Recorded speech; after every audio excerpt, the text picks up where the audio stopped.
도도하고 차가워 보이며 빈틈조차 없어 보이는 여성을 본 적 있으시죠? 마치 자신감 넘치고 외모도 뛰어나서 쉽게 다가가기 어려운 느낌을 주는 이들 말이에요. 그런데 의외로 이런 유형의 여성일수록 정서적인 접근만 제대로 하면 쉽게 마음의 문을 열 수 있습니다. 중요한 건 단순한 기술이 아니라 심리적인 타이밍과 공감의 포인트를 하는 것이죠. 오늘은 특히 중년 여성뿐만 아니라 다양한 연령대의 여성들에게도 적용 가능한 매력적인 접근 방법에 대해 말씀드리겠습니다. 특히 이제 막 관계를 시작했거나 아직 신체적 친밀감이 없는 단계에서 유용하게 작용할 수 있는 심리 전략이니 관심 있는 분이 있다면 집중해서 끝까지 읽어주세요. 먼저 여성과 어느 정도 감정적 연결이 가능한 상태인지 확인하는 것이 중요합니다. 상대방이 완전히 무관심하거나 경계하고 있는 상황이라면 이 방법은 효과가 없을 수 있기 때문이죠. 감정적 신호를 파악할 수 있는 기본적인 두 가지 기준이 있습니다. 첫째, 메시지의 반응 방식입니다. 여성들은 스마트폰을 늘 가까이 두고 생활합니다. 따라서 답장이 늦은 건 바빴기 때문이라는 말은 핑계일 가능성이 큽니다.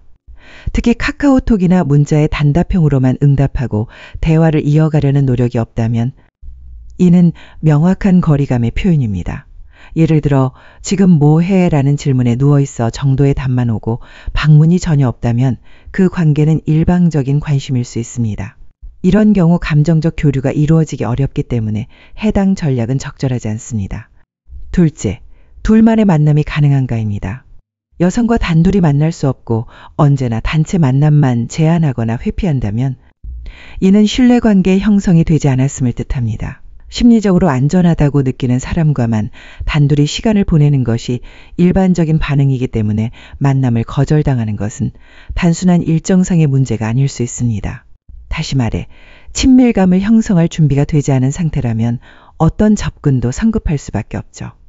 이 두 가지 조건이 충족되지 않는다면 억지로 밀어붙이는 대신 방향을 바꾸는 것이 현명할 수 있습니다. 그러나 적어도 단답형 대화가 아닌 흐름이 있고 개인적인 만남이 가능한 정도의 관계라면 본격적인 감정 접근이 가능합니다. 이 시점에서 중요한 것은 단순한 대시가 아니라 정서적 교감입니다.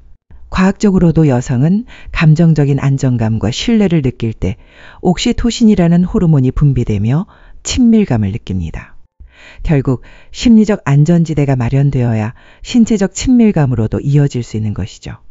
여성의 감정을 움직이고 자연스럽게 친밀감을 형성하는 데에는 무리한 접촉이나 서두름보다 훨씬 더 효과적인 방식이 있습니다. 대부분의 남성들은 시각적인 자극에 민감하게 반응하지만 여성은 다르게 작동합니다. 여러 심리학 및 생리학 연구에 따르면 여성은 오감 중 특히 촉각, 청각, 그리고 후각에 더 민감하며 이 감각들이 자극될 때 감정적인 연결이 더욱 강하게 일어난다고 합니다. 따라서 처음부터 적극적으로 스킨십을 시도하거나 직접적인 표현을 하려 하기보다는 아주 미세한 접촉에서 시작하는 것이 핵심입니다. 예를 들어 나란히 앉아 있을 때 살짝 어깨가 닿는 정도의 접촉은 여성에게 불쾌감을 주지 않으면서도 뇌에서는 은근한 긴장과 상상을 유발할 수 있습니다. 이처럼 닿을 듯 말 듯한 스킨십은 단순히 육체적 접촉을 넘어서 심리적인 유혹으로 작용합니다. 여성은 상상과 학업어 분위기의 동물이기 때문에 명확한 신호보다도 암시적이고 미묘한 자극에 더 크게 반응하는 경향이 있습니다.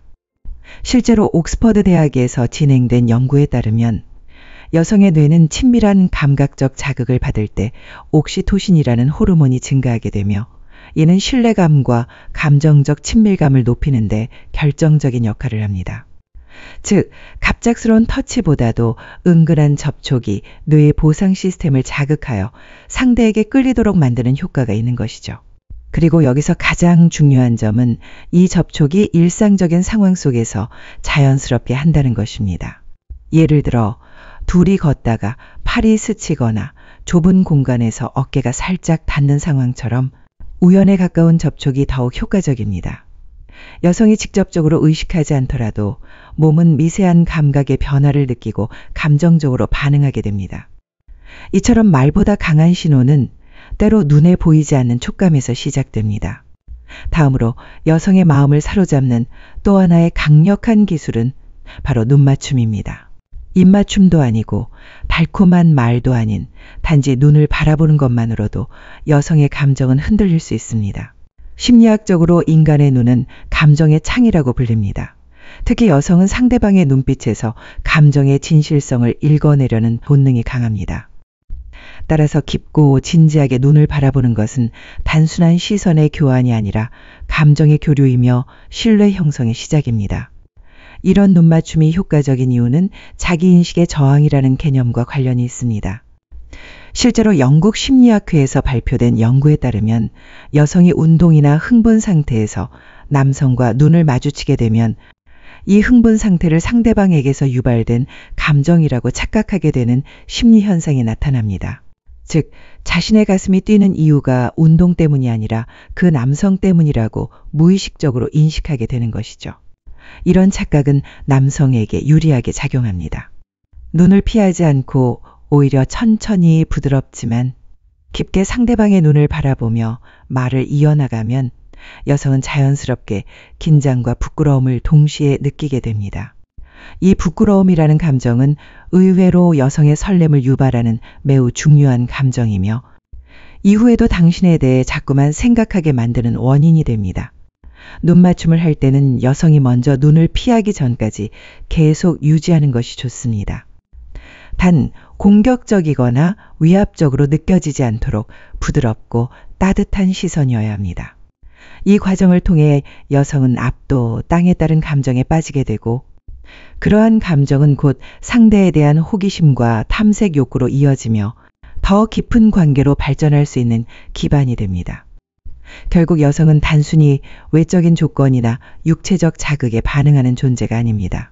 신뢰, 안정감, 미묘한 긴장감, 감정적인 연결, 이 모든 요소가 하나의 분위기로 만들었을 때 진정한 끌림이 발생하는 것입니다. 그리고 이 끌림은 순간적인 유혹을 넘어 지속적인 관계로 이어질 수 있는 가능성을 만들어냅니다. 이처럼 단순한 테크닉보다도 감정과 분위기를 읽고 활용할 줄 아는 사람이 진짜 매력적인 사람입니다. 다음 단계에서는 어떻게 분위기를 고조시키고 여성이 스스로 다가오도록 만드는 정서적 유도 기술에 대해 알아보겠습니다. 여성과의 감정적 거리를 좁히고 자연스럽게 분위기를 끌어올리는 데에는 의외로 간단한 공간 활용과 신체 언어만으로도 충분한 효과를 낼 수 있습니다. 이를 잘하는 남성들은 술집이나 타치 테이블이 있는 이자카야 같은 공간에서 그 힘을 10분 활용합니다. 마주 앉는 구조보다 나란히 앉는 자리에서는 무의식적으로 신체가 가까워지고 어깨나 팔이 스치는 미묘한 접촉이 자주 발생하게 됩니다. 이러한 우연한 접촉은 여성이 의식하지 못하는 사이 감각을 자극하며 동시에 감정적 긴장감을 불러일으키게 되는 것이죠. 여기서 중요한 포인트는 접촉만이 아니라 시선의 방향입니다. 어깨가 닿은 상태에서 남자가 천천히 깊게 여성을 바라보는 순간 여성의 두뇌는 여러 감정을 동시에 처리하게 됩니다. 의식적으로는 왜 이렇게 바라보지라는 경계심이 들 수 있지만 무의식적으로는 이 남성의 시선 속에 자신이 특별하다는 느낌을 받기 시작합니다. 실제로 인간의 두뇌는 가까운 거리에서의 눈맞춤을 친밀감의 신호로 해석합니다. 심장이 조금씩 빨리 뛰는 것, 입술이나 목덜미에 땀이 나기 시작하는 반응은 감정이 아닌 생리적인 신호에서 출발하는 것입니다. 여성의 이런 반응은 남성의 자신감 있는 시선, 자연스러운 근접, 그리고 위협적이지 않은 음성톤에 의해 촉진됩니다. 이쯤 되면 많은 남성들이 궁금해하죠. 도대체 이 짧은 순간에 여자는 무슨 생각을 하는 걸까? 여성은 상상과 분위기의 동물입니다. 단순히 좋다, 싫다의 이분법적 반응이 아니라 상황을 해석하고 그 해석 속에서 새로운 가능성을 만들어냅니다. 그래서 고수들은 말이 아닌 분위기로 여성을 끌어당깁니다. 다음 단계는 청각적 자극, 즉 속삭임입니다. 인간은 소리에 굉장히 민감한 존재이며 그중 여성은 특히 낯익은 음성이나 특정한 톤에 더욱 반응하는 성향이 있습니다.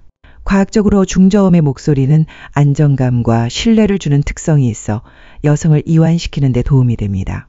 나란히 앉은 상태에서 말이 잘 안 들리는 척하며 여자의 귀 가까이 다가가 조용히 속삭이는 것. 그것은 단순한 대화가 아닙니다.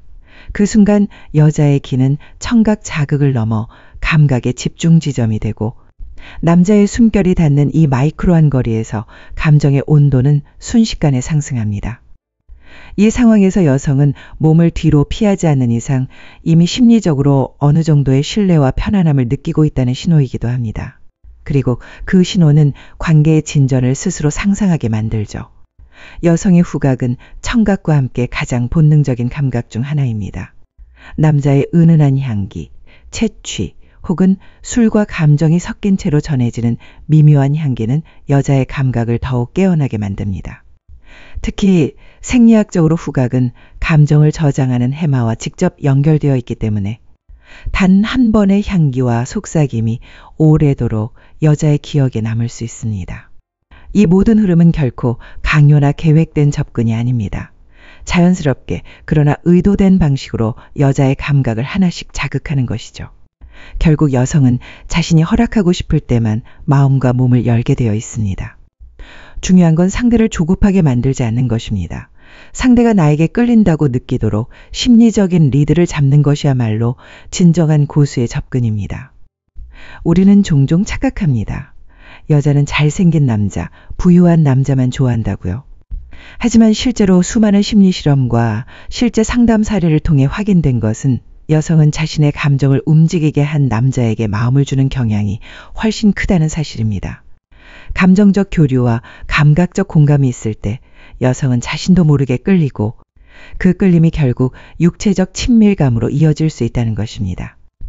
지금까지의 내용은 단순한 연애 기술이 아니라 인간의 감정과 뇌의 작동 원리에 기반한 심리적 전략입니다. 이런 방법들은 외모나 재산과는 무관하게 누구나 연습하고 익힐 수 있으며 실제로 많은 관계에서 긍정적인 결과를 이끌어냈습니다. 물론 이런 방법이 만능은 아닙니다. 상대의 신호를 잊지 못하고 강요하거나 억지로 밀어붙이면 오히려 역효과가 날 수 있습니다. 가장 중요한 건 존중과 배려, 그리고 상대의 반응을 읽을 줄 아는 감각입니다. 마지막으로 독자 여러분은 어떤 남자가 여자의 마음을 움직인다고 생각하시나요? 사람마다 생각은 다르겠지만 한 가지 확실한 건 감정이라는 건 절대 강제로 얻을 수 없다는 점입니다. 오늘 소개한 방식들이 여러분의 인간관계에 긍정적인 영향을 주길 바라며 여러분만의 경험이나 생각이 있다면 자유롭게 공유해 주세요. 우리가 함께 나누는 이야기가 누군가에게 큰 도움이 될 수 있으니까요. 그리고 다시 한번 말씀드리지만 여성의 감정을 공감하고 존중하고 정서적으로 교류하는 사람이야말로 진정으로 매력 있는 사람입니다. 다음에는 더욱 깊이 있고 관계의 본질을 꿰뚫는 주제로 찾아뵙겠습니다. 감사합니다. 물을 충분히 마셔주세요. 병원에 가면 거의 모든 환자가 한 번쯤은 듣게 되는 말입니다. 의사들의 이 조언은 단순한 상투적인 말이 아니라 건강한 삶을 유지하기 위한 매우 기본적이면서도 중요한 원칙이기도 하죠. 실제로 물은 우리 몸에서 다양한 생리작용을 돕는 핵심적인 요소입니다. 체내 노폐물의 배출을 원활하게 하고 장 운동을 도와 변비를 예방하며 체온 조절과 혈액 순환에도 직접적으로 관여합니다. 심지어 두통, 집중력 저하, 만성 피로의 원인이 수분 부족에서 비롯되는 경우도 있을 정도로 물은 건강의 기초입니다. 하지만 그렇다고 무작정 많이 마시는 것이 능사는 아닙니다. 개인의 연령, 활동량, 기저질환 여부에 따라 필요한 수분량은 다르기 때문이죠. 흔히 알려진 하루 2리터 권장 섭취량은 평균적인 기준일 뿐 모든 사람에게 일률적으로 적용할 수 없습니다. 예를 들어 사무직에 종사하며 하루 종일 실내에 머무르는 사람과 야외에서 활동량이 많은 사람, 혹은 고령자와 성장기 청소년은 각각 필요로 하는 수분량이 다르며 이를 무시하고 과도한 수분을 섭취할 경우 오히려 건강을 해칠 수 있습니다. 2020년 한국영양학회가 제시한 일일 수분 충분 섭취량에 따르면 일반적인 식사에서 얻는 수분을 제외하고 따로 마셔야 할 물의 양은 다음과 같습니다. 성인 남성은 1949세 기준 하루 약 1.2리터, 574세는 1.0이다. 75세 이상은 1.2리터 정도가 적정합니다. 여성의 경우 1964세는 1.01에, 육금 우하직 24세는 0.92ml, 75세 이상은 1.01회 정도가 권장됩니다. 이때 가급적이면 무가당물이나 흰 우유 등 천연 음료를 통한 수분 섭취가 바람직합니다. 반면 가공음료나 탄산수, 당 함량이 높은 음료는 혈당 조절에 문제를 일으킬 수 있고 나트륨과 당분의 과다 섭취로 인해 비만, 당뇨병, 심혈관계 질환 등의 위험을 높일 수 있습니다. 또 하나 중요한 점은 저나트륨 혈증이라는 매우 위험한 질환입니다. 이는 수분을 과도하게 섭취했을 때 체내 나트륨 농도가 희석되어 발생하는 상태로 혈중 나트륨 농도가 리터당 15mq 미만이 되면 저나나트륨 혈증으로 진단됩니다. 특히 리터당 125 이하로 떨어지게 되면 두통, 혼란, 메스꺼움, 구토, 근육 경련 같은 증상이 나타날 수 있고 심하면 뇌부종, 경련, 혼수 상태, 심지어 사망까지 초래할 수 있습니다. 이러한 사례는 마라톤 선수나 고강도 운동을 하며 지나치게 많은 양의 물을 마신 사람들에게서 자주 보고되며 특히 무더운 여름철에 주의가 필요합니다. 그렇다면 우리 건강에 반드시 좋은 것만은 아니라는 말일까요? 그렇지 않습니다. 다만 수분도 필요한 만큼 적절한 방식으로 섭취하는 것이 중요하다는 점을 강조하는 것입니다. 특히 특정 질환을 가진 이들에게는 더 신중한 접근이 필요합니다. 예를 들어 요로결석이나 방광염 같은 질환을 가진 환자라면 수분을 충분히 섭취해 소변량을 늘리는 것이 질병의 예방과 치료에 직접적인 도움이 됩니다. 수분이 충분히 공급되어야 결석이 형성되지 않고 세균의 증식 또한 억제할 수 있기 때문입니다. 치질 예방에도 마찬가지로 수분 섭취가 중요한 역할을 합니다. 수분이 부족하면 대변이 딱딱혀 배변 시 항문에 무리가 가기 쉽고 이로 인해 치액이 악화될 수 있으므로 충분한 수분 섭취가 중요합니다. 반면 간경화 환자는 수분 조절이 매우 중요합니다. 간 기능이 저하되면 알부민 수치가 낮아져 체액을 세포 내외로 균형 있게 이동시키는 기능이 떨어지게 되며 이로 인해 복각 내에 액체가 차는 증상과 생길 위험이 있습니다. 복수는 간 질환의 말기로 진행되는 대표적인 증상 중 하나로 호흡곤란, 식욕 저하, 큰 불편을 초래합니다. 이런 환자에게 과도한 수분 섭취는 상태를 악화시키는 요인이 되므로 반드시 의료진과 상의한 후 섭취량을 조절해야 합니다. 신장 기능이 저하된 신부전 환자 역시 마찬가지입니다. 신장은 체내 수분과 전해질의 균형을 유지하는 데 핵심적인 역할을 하는 기관입니다. 하지만 신장 기능이 떨어진 상태에서는 여분의 수분을 효과적으로 배출하지 못해 혈액 속 체액이 점차 증가하고 결국 폐부종이나 뇌부종으로 이어질 수 있습니다. 특히 투석 치료를 받고 있는 환자라면 하루 수분 섭취량이 엄격하게 제한되므로 의료진의 지시를 철저히 따라야 합니다. 또한 고령자의 경우에도 수분 섭취에 각별한 주의가 필요합니다. 노화로 인해 갈증을 느끼는 감각이 둔화되며 기초 대사량이 감소하면서 수분의 필요량이 줄어들기도 합니다. 그러나 반대로 한 번에 많은 수분이 들어오게 되면 체내에서 적절히 처리되지 못해 위장 불편감, 부종 저나트륨 혈증 등의 문제가 발생할 수 있습니다. 따라서 고령자는 갈증이 나지 않더라도 일정한 시간 간격으로 소량씩 수분을 나누어 마시는 습관이 건강 유지에 더 적합합니다. 결론적으로 물 많이 마시기는 분명 건강한 삶의 중요한 요소입니다. 하지만 무작정 많이 마시는 것이 아니라 나의 나이 건강 상태, 생활 습관, 운동량 등을 고려하여 내 몸에 맞는 수분 섭취량을 이해하고 실천하는 것이 무엇보다 중요합니다. 물은 약이 될 수도 있지만 과하면 독이 될 수도 있다는 사실을 기억하세요. 건강한 수분 섭취는 몸을 정화시키고 삶을 맑게 만드는 첫걸음입니다. de faiblesse soudaine ou d'hémorragie cérébrale. Tout cela parce qu'elle prenait les mauvais compléments, aux mauvaises doses et au mauvais moment. Et le pire, c'est que la plupart pensaient tout faire correctement. Dans cette vidéo, je vous dévoile les 5 principales vitamines qui peuvent augmenter silencieusement votre risque d'AVC du jour au lendemain et comment protéger votre cerveau, votre équilibre et votre avenir. Ne manquez pas ça. Cela pourrait sauver tout ce que vous aimez. Avant de plonger. Si vous n'êtes pas encore abonné, je vous recommande d'activer la cloche pour ne manquer aucun conseil santé spécialement conçu pour vous. Si vous avez aimé cette vidéo, n'hésitez pas à laisser un commentaire. Sinon, n'inscrivez rien pour me dire comment je peux améliorer votre contenu. Premièrement, la vitamine E à forte dose, un risque silencieux d'hémorragie cérébrale. En tant que neurologue ayant traité des milliers de personnes âgées, je n'oublierai jamais le cas de M. William H. Un enseignant retraité de 72 ans de l'Ohio. Il était vif, actif et fier de sa vie saine. Il est venu me voir, confus et effrayé, après avoir soudainement perdu la vue d'un œil et ressenti une faiblesse du côté gauche. Il n'était pas tombé. Il ne souffrait pas d'hypertension. Mais ce que nous avons découvert sur son scanner cérébral était surprenant. Un petit accident vasculaire cérébral hémorragique, une hémorragie profonde dans le cerveau. Ses analyses étaient bonnes, mais il a ensuite mentionné avec désinvolture quelque chose que la plupart des seniors n'auraient pas remarqué à 2 fois. Docteur, je prends 800 UI de vitamine E par jour. Je le fais depuis des années. On dit que ça garde jeune. Pas vrai. Cette seule phrase expliquait tout. La vitamine E, surtout à forte dose, supérieure à 400 UI par jour, a un effet fluidifiant sur le sang. Elle interfère avec la coagulation plaquettaire. Chez les personnes âgées, dont les vaisseaux sanguins sont déjà fragilisés par l'âge et qui peuvent prendre sans le savoir de l'aspirine, de l'huile de poisson ou de la warfarine, cela crée une véritable tempête cérébrale.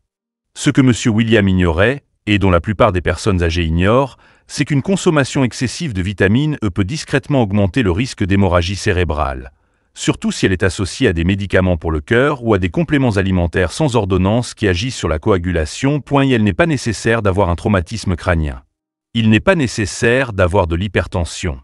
Parfois, il suffit d'années d'habitudes saines et bien intentionnées, adoptées sans aucune aide. Le cerveau ne pardonne pas. Une hémorragie, même légère, peut vous priver de la capacité de parler, de bouger, de reconnaître les membres de votre famille. Le prix à payer pour cette pilule anti-âge pourrait être votre mémoire, votre indépendance, voire votre vie. Et le plus cruel, c'est que la plupart des seniors n'ont même pas besoin de suppléments de vitamine E. Une alimentation saine à base de noix, de graines, de légumes-feuilles et d'huile saine en apporte largement.